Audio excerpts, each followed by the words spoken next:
He survived a mission no one talks about, but the truth was never buried. For 3 years, Daniel chose silence over answers, because some memories are easier to live without. But his dog never accepted that version of the story, and never stopped watching him. One small piece of metal changes everything, proving someone else was there that night. Now the question isn't what happened, it's why the truth was rewritten. Some wounds don't fade, they wait until we're ready to face them. And sometimes, loyalty means refusing to let someone forget who they really are. What Daniel finds won't give him peace, but it might give him something more honest. And may God give us the courage to face truth, even when it costs us everything. Where are you watching from, and what do you think you would do? Please like and subscribe to help us reach 1,000 subscribers so we can keep sharing stories like this. But wasn't sure he should have the cold. In northern Wyoming, didn't rush at you. It settled. It stayed.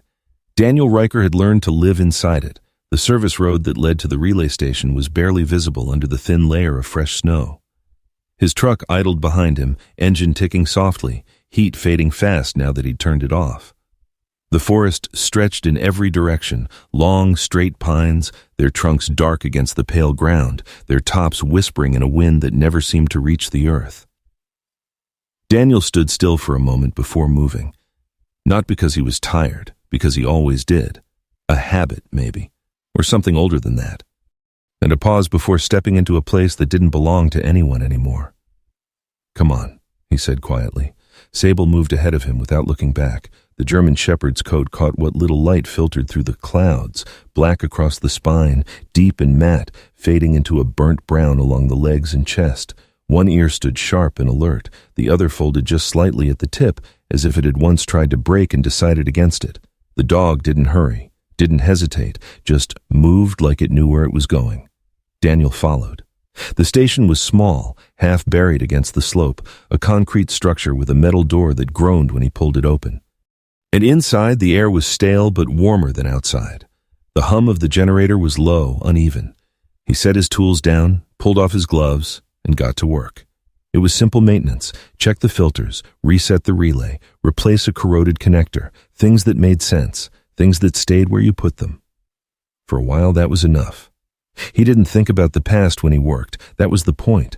3 years had passed since the mission. 3 years since the report had come back stamped and clean. Weather-related loss, whiteout conditions, fatal exposure, no gunfire, no enemy presence, no mistakes, just a storm. Daniel had signed the acknowledgement form without reading it twice.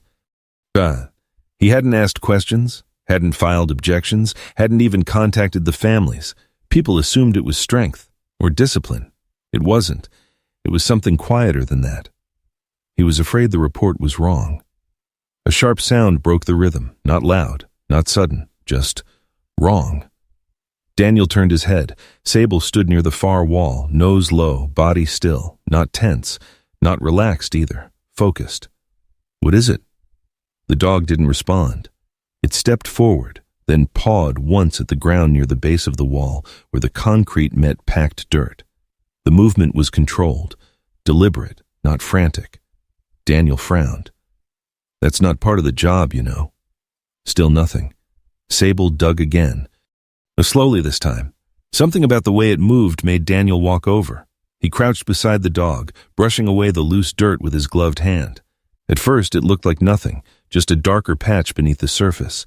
Then metal caught the light, not large, not clean, bent. Daniel pulled it free. It fit in his palm like it had always belonged there. A fragment of a military identification tag. The edges warped, the surface scratched nearly smooth. The chain was gone, torn off long ago. He turned it over once, twice.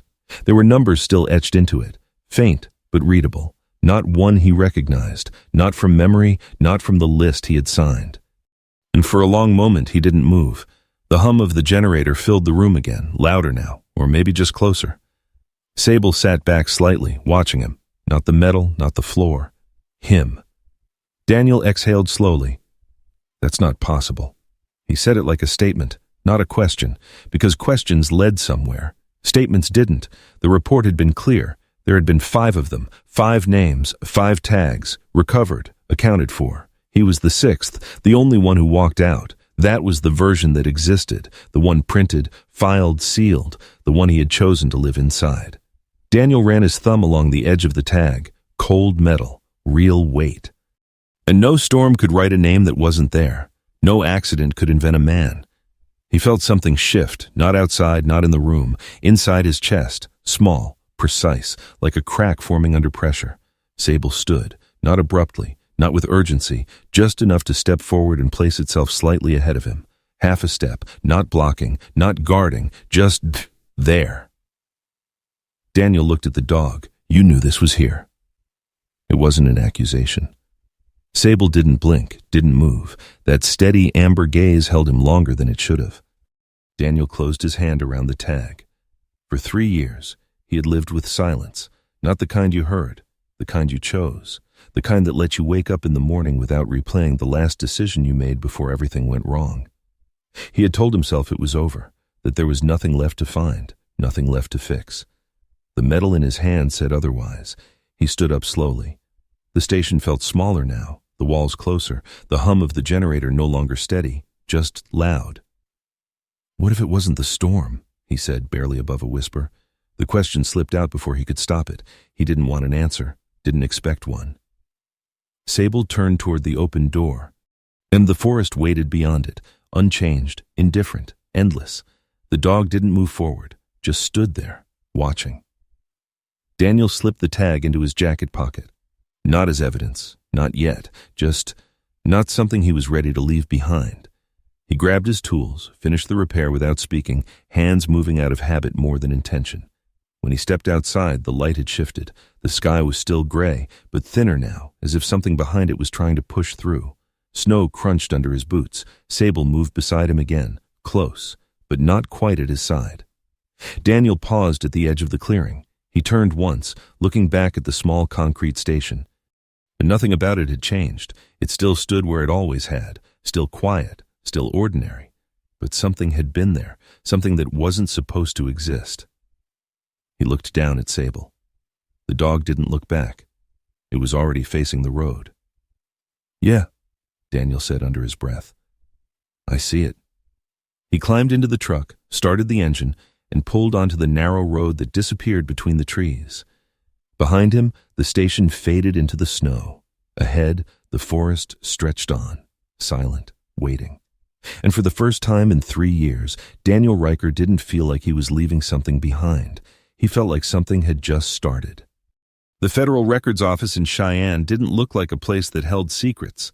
It looked like a place that buried them politely. Daniel parked across the street and sat in the truck for a moment, engine still running. Snow had been cleared from the sidewalks, but thin sheets of ice remained where the sun hadn't reached. People moved carefully, heads down, steps measured, normal movement, normal lives. He shut the engine off. Sable didn't move when he opened the door. The dog stayed seated, watching through the windshield, ears slightly forward, not tense but alert to something Daniel couldn't see. Stay, Daniel said. Sable obeyed. That alone felt unusual. And inside, the air smelled faintly of paper, toner, and something older, like dust that had learned how to settle without being noticed. Rows of metal shelves stretched toward the back. Fluorescent lights hummed overhead. No one spoke above a low, working murmur. At the front desk sat a woman in her late 30s. She didn't look up immediately when Daniel approached. She was finishing something, pen moving quickly across a form, her brow slightly drawn in concentration. When she finally did look up, her eyes were a muted gray blue, steady but not unfriendly. You need something pulled? She asked. Her voice was calm, direct, no wasted tone. Military records, Daniel said. That's vague. 3 years ago. Northern Ridge operation, classified as weather-related loss. She studied him for a second longer than necessary. Not suspicious. Evaluating. Then she nodded once and stood. Come with me. Her name was Lena Carver. Daniel didn't learn it from her introduction. She didn't offer one. He read it on a badge clipped to the inside of her coat as she walked ahead of him. Dark green wool, practical, no decoration. She moved quickly but not impatiently, weaving through narrow aisles with the familiarity of someone who knew exactly what lived where. You're not the first one to come asking about something like this, she said over her shoulder. But Daniel didn't answer. Most of them are looking for closure, she added. You don't look like you are. He almost said something. Didn't. They stopped at a terminal station in the back corner. Old system, older interface.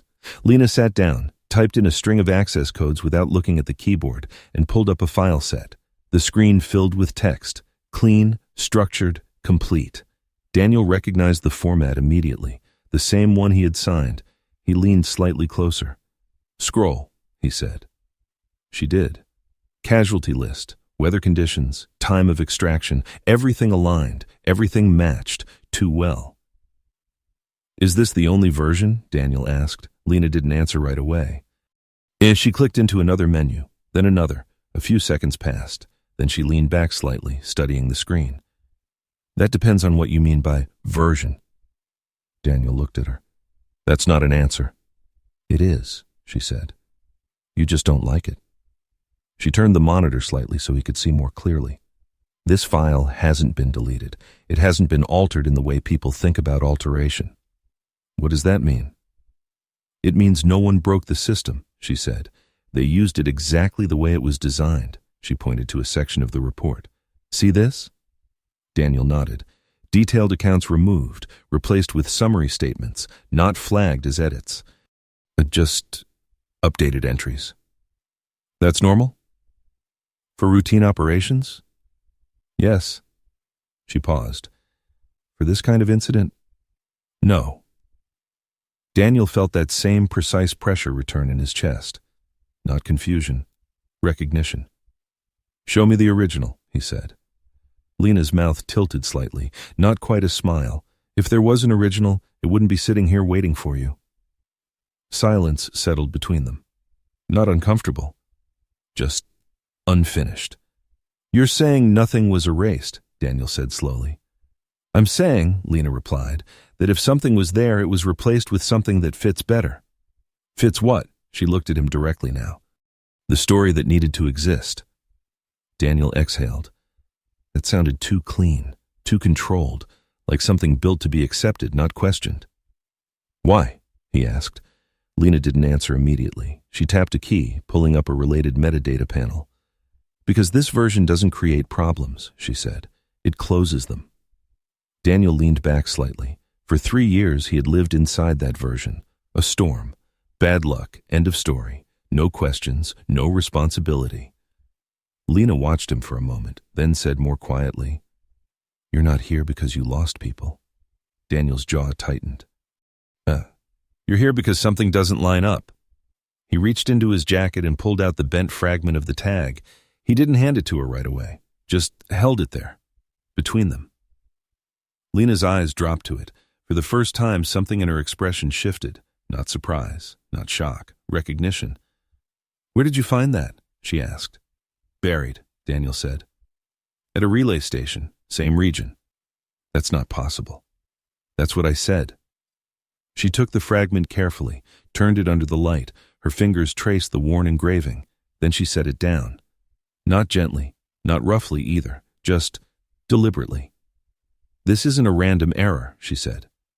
Daniel didn't speak. And he didn't need to. Lena leaned back in her chair, eyes still on the tag. Then she glanced toward the front of the building, just briefly, as if checking something or someone. Let me show you something else, she said. She pulled up a secondary index, different access level, slower system, less polished. Cross-referenced field data, she explained, not part of the official report. Daniel leaned forward again. Why isn't it included? Because it doesn't confirm anything. The screen loaded, a list of partial entries, unverified signals, movement logs, fragmented notes, nothing complete, nothing conclusive, but not empty. Daniel scanned the entries. And his eyes moved quickly, but his breathing didn't. He wasn't searching anymore. He was confirming. There were more people out there, he said. Lena didn't correct him, didn't agree either. She just said, there were things that didn't get explained. Daniel stared at the screen, then at the tag, then back at the screen. For 3 years, he had believed the silence meant nothing remained. Now, it felt like something else entirely. Not absence, containment. Outside, through the front glass, a figure stood across the street, not moving, not approaching, just There. Lena followed his gaze. Friend of yours? She asked. No. Sable, still in the truck, shifted slightly, not barking, not reacting outwardly, but its posture changed, subtle, precise. Daniel watched the figure for another second, then looked back at the screen. I'm not being chased, he said quietly. No, Lena replied. He picked up the tag again, turned it once more in his hand. I'm being kept in place. Lena didn't respond. She didn't need to. The system hummed softly. The files remained open.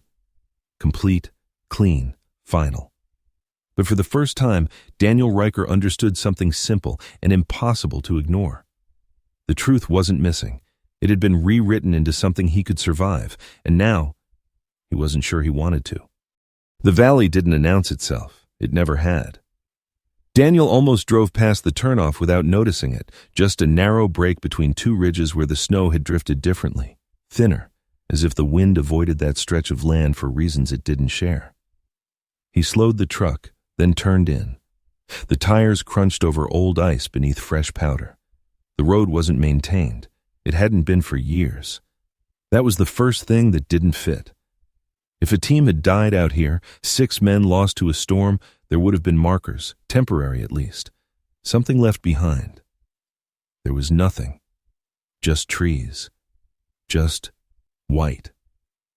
Sable didn't wait this time. The moment the truck stopped, the dog jumped down and moved ahead, cutting through the snow without hesitation, not fast, not searching, just certain. Daniel followed, pulling his jacket tighter against the cold. The air felt different here, not colder, quieter, like the place had been emptied of something that should have remained. He had expected to feel something when he came back, grief, anger, guilt. Instead, he felt resistance, like his mind was pushing against the ground itself, refusing to let anything rise from it. This is where it happened, he said. The words sounded wrong as soon as they left his mouth, not false, just incomplete. Oh, Sable slowed near the center of the clearing. The dog's posture shifted, not tense, not alert, measured. It stepped forward once more, then stopped, not in front of anything visible, not near a landmark, just there. Daniel looked around. The terrain didn't match the report. There was no steep incline, no natural funnel for wind, no terrain feature that would trap a team in whiteout conditions. It was open enough to move, open enough to survive. Storm took us out, he said under his breath. He waited. Nothing answered. He took a step forward, then another. The snow compressed under his boots with a dull, muted sound. Each movement felt heavier than it should have, not physical weight. Something else. He stopped where Sable had stopped, looked down. Nothing, just snow. Daniel closed his eyes, not to remember, to prove he couldn't. For 3 years the memory had been clean, simple. They had moved into the valley. The weather shifted, visibility dropped, the team lost orientation, exposure set in, end of sequence, no gaps, no fragments, just absence. But standing there, something didn't hold. A sound surfaced first. Not loud, not distinct. Metal. A sharp, brief impact. Daniel opened his eyes. The clearing hadn't changed, but something inside him had shifted. That's not wind, he said. Sable moved slightly, not forward, to the side. Positioning. Daniel turned his head slowly. There, at the edge of the tree line, a darker break between trunks. He hadn't noticed it before, not because it wasn't there, because it didn't belong to the version he remembered. He stepped toward it. Every instinct told him to stop, not because it was dangerous, because it was unfamiliar. Halfway there, he hesitated. His breath slowed. His hand tightened slightly at his side. He could leave, walk back to the truck, drive away, go back to the version that worked. For 3 years, that had been enough. Sable didn't move, didn't push him forward, didn't call him back, just stood, waiting. Daniel took another step. The ground shifted subtly beneath the snow. And not unstable, flattened, compressed in a way natural terrain didn't do on its own. A position. He didn't need to see it clearly. His body recognized it before his mind did, a defensive hold. Daniel inhaled sharply. The air burned his lungs. No, he said, The word came out harder than he intended, because now the memory wasn't empty anymore. It was forming. The radio, static, not from weather, from interference, a voice, not panicked, controlled, calling something out. Daniel's eyes snapped open. He stepped back, too fast. The snow gave slightly under his heel. "No," he repeated. But it didn't stop. The valley hadn't changed. His memory had. They hadn't been lost. They had been held. And Daniel turned away from the tree line, pacing once across the clearing. His movements were sharper now, less controlled. "We would have moved," he said. "We don't stay in open ground." His voice sounded like he was arguing with someone. There was no one there. Sable shifted again. This time, closer, not blocking, not guiding, just present. Daniel looked at the dog. "You remember," he said quietly. Sable didn't react, didn't confirm, didn't deny. That was worse. Daniel ran a hand over his face. Cold skin, rough stubble, real. Then another fragment hit, not visual, physical, the weight of the rifle against his shoulder, not raised, held low, waiting for something. He froze. "That's not exposure," he said, because men freezing to death didn't wait for contact. They had been waiting. For what? The question didn't land clean. It fractured, because the answer was already there. Daniel's stomach tightened. We held position. The words came slower now, measured. Why would we hold? No storm required that. No accident explained it. Only one thing did. Contact expected. The thought settled with a weight that didn't move. Daniel turned back toward the tree line. This time, he didn't step forward. He just looked. The gap between the trees wasn't random. It was a line, a direction, an approach. His pulse slowed, not from calm, from focus. "We were set up," he said. The words didn't echo. They didn't need to. Because now, the memory didn't feel missing anymore. It felt replaced, and worse. He could feel the edge of something else beneath it, something he hadn't allowed himself to touch, a decision. Daniel's jaw tightened. "Stay or move," he muttered. That was the call. Every situation came down to that. Stay and control the ground. Move and risk exposure. There was no third option. His hands curled slightly. We stayed. Not because they were trapped, not because they were lost, because he told them to. The realization didn't hit like impact. It settled, slow, certain. Daniel exhaled. The air left him in a thin, steady line. For 3 years, he had believed he survived something random, something uncontrollable. Now, it felt different. Not fate, not weather, choice. Sable stepped closer again. This time, the dog lowered its head slightly. Not submission, not warning, recognition.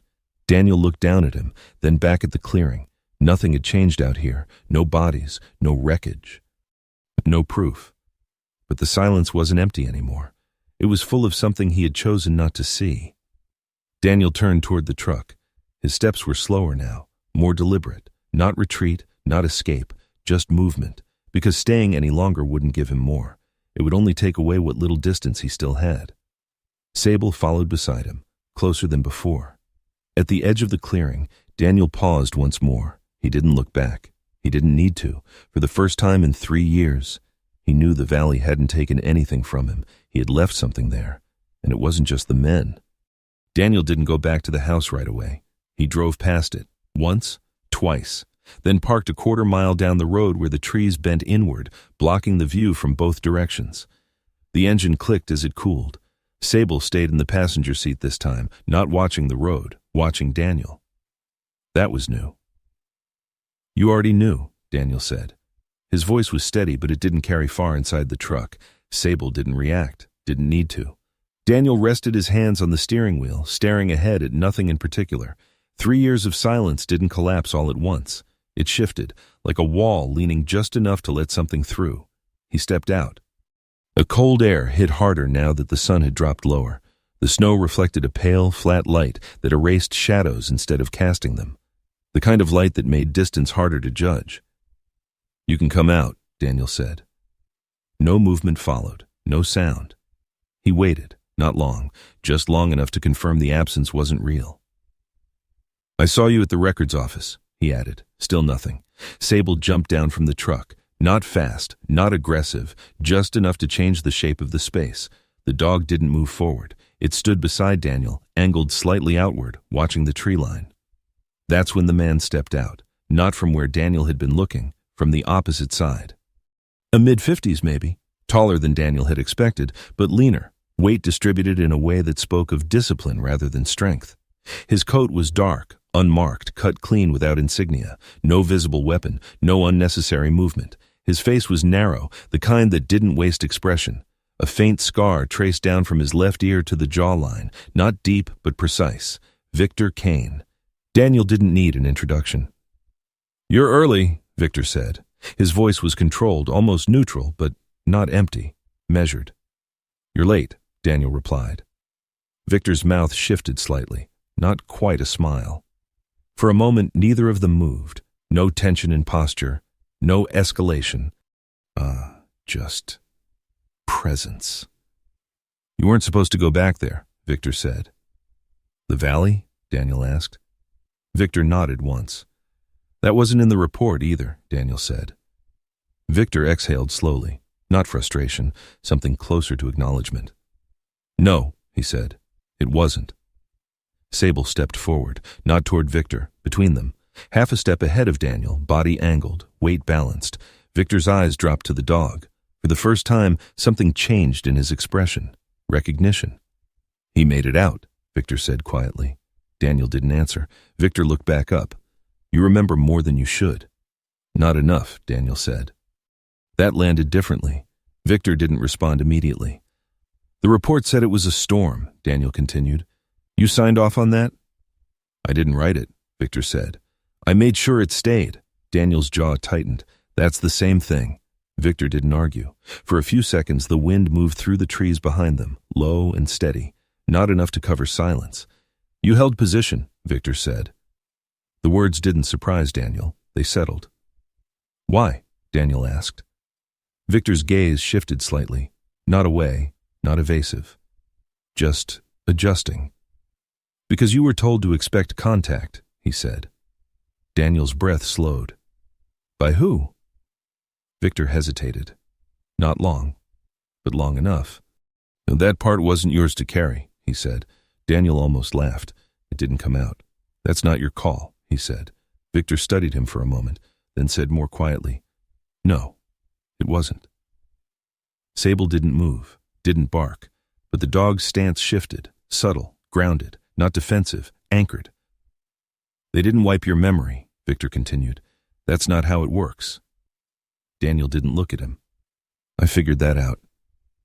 "They isolated you, debriefed you with controlled information, gave you a version that closed the loop." "So I'd accept it," Daniel said. Victor nodded once. "So you could live with it." Daniel looked up then, sharp. I didn't ask for that." Victor's expression tightened just slightly. "No," he said. "You didn't." The space between them shifted.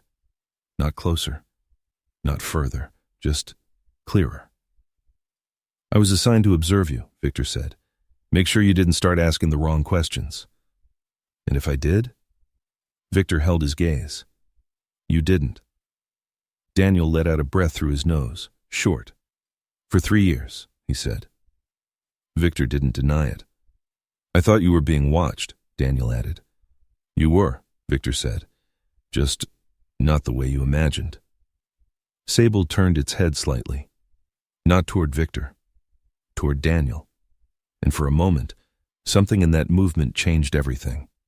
Not warning, not aggression, but expectation. Daniel looked down at the dog, then back at Victor. "You knew he'd remember," Daniel said. Victor didn't answer right away. "Dogs don't accept edited versions," he said finally. "They respond to what's there." Daniel's throat tightened, not from emotion, from something sharper. "So he stayed with me," Daniel said. "Not to protect me." Victor shook his head once. "To keep you from settling," he said. Silence again. The snow shifted under Daniel's boots as he adjusted his stance, not retreating, not advancing. "You let me believe it was weather," he said. Victor's voice was lower now. "We let you believe it was survivable." That hit harder than anything else. Daniel looked past him, into the trees. Nothing there. "They're all dead," he said. Not a question. Victor didn't respond immediately. "Not the way the report says," he said. Daniel closed his eyes briefly, not to block it out, to hold it in place. When he opened them again, nothing had changed. Victor stood where he had. Sable remained between them. The forest stayed quiet, but something inside Daniel had shifted again, not broken, not repaired, aligned. "I'm not done," Daniel said. Victor nodded slowly. "I know." There was no threat in his voice, no warning, just recognition. Daniel turned back toward the truck. Sable moved with him immediately, closer than before. He didn't look back. Not because he didn't need to, because this time he didn't want to. Daniel didn't go home immediately. He drove. No destination, just distance. The road cut through open land now, the forest thinning into wide stretches of frozen fields. Snow had hardened into a dull crust, broken only by the occasional fence post or abandoned structure leaning into the wind. Sable sat in the passenger seat, still as ever. No watching, no reacting, just present. Daniel kept one hand on the wheel, the other resting loosely near the edge of his jacket pocket where the tag fragment sat. He hadn't taken it out again, didn't need to. "You waited," he said quietly. Not to the dog, not entirely. The answer didn't come in words, but the silence felt different now. Not empty, and not resisting. 3 years ago, Daniel had made a decision in a valley. Stay, hold position, wait for contact. It hadn't been reckless, it hadn't been random, it had been calculated. And it had been wrong. The weight of that didn't crush him, not anymore. It settled, like something finally placed where it belonged. He pulled the truck over near an old roadside turnout. The engine idled for a moment before he shut it off. This time, he didn't hesitate. He reached into the back, pulled out the small case he kept sealed beneath his tools. Inside was the drive Lena had helped him compile. Copies of the records, fragments of data, cross-referenced logs, nothing complete, nothing undeniable. Oh, but enough. Enough to start something that wouldn't stop easily. He opened his laptop on the hood of the truck. The screen lit up against the gray light. Wind moved across the open ground, pushing thin lines of snow across the surface like shifting ash. Daniel stared at the files, names, dates, gaps. Then he closed his eyes for a moment, not to think, to choose. If he sent everything, if he forced it into the open, there would be consequences, not abstract ones, real ones. He would be questioned, investigated. His decisions would be reviewed, not the version written in the report, the real ones. Hold position. Wait. Men had died under that call. And if that came to light, the story wouldn't stay controlled. It would spread, distort, simplify. A failure, a mistake, a headline. He could stop that right now. Close the laptop, drive home, let it stay buried in systems that knew how to contain it. The world would move on. It always did. Sable shifted slightly, not forward, not alert, just enough to change the balance beside him. Daniel opened his eyes, looked at the dog. "You don't care about any of that," he said. Sable blinked once, not judgment, not reassurance, just presence. Daniel let out a slow breath. "They deserved better," he said. This time the words didn't feel like an argument. They felt like a statement. And he turned back to the screen. Instead of opening the main file, the one that would trigger immediate review, he selected smaller pieces. Fragments, separated. He sent the first to an internal audit division. No explanation, just data. The second went to a military oversight channel. Redacted, but precise. The third... He hesitated, longer than before. Then sent it to a civilian archive request, buried deep enough that it would take time.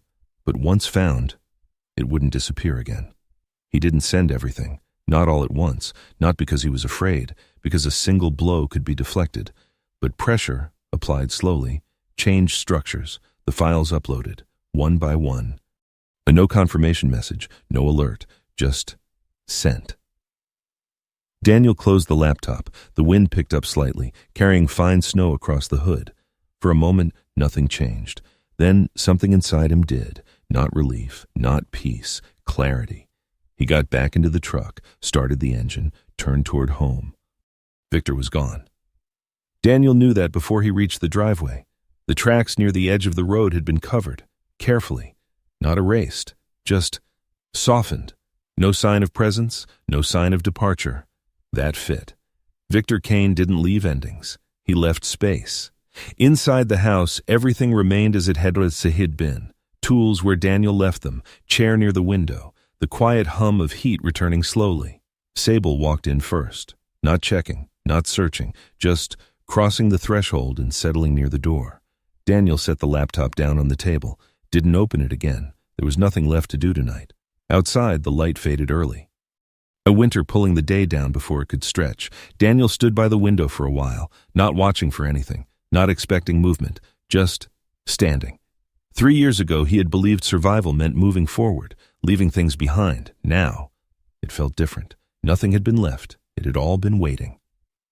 He turned away from the window, walked back to the table, picked up the fragment of the tag. The metal was still cold, still real. He didn't try to fit it into anything, didn't try to assign a name. Not yet. Sable shifted slightly on the floor. For the first time since the valley, the dog didn't react when Daniel stood still, didn't adjust. It didn't watch him like something unresolved remained, just rested. Daniel sat down. The chair creaked softly beneath him. He let the silence settle, not the kind he had lived with before, not the kind that avoided things. This one held them. All of it. The decision, the loss, the truth. Uncomfortable, unfinished, but no longer hidden. Daniel leaned back slightly, eyes on nothing in particular. "I'm not fixing it," he said quietly. Sable didn't move. "I'm just not letting it disappear." Outside, the wind shifted through the trees, a low, steady sound. Not accusation, not memory, just movement. Daniel closed his eyes, not to escape, to stay. And this time, he didn't try to leave.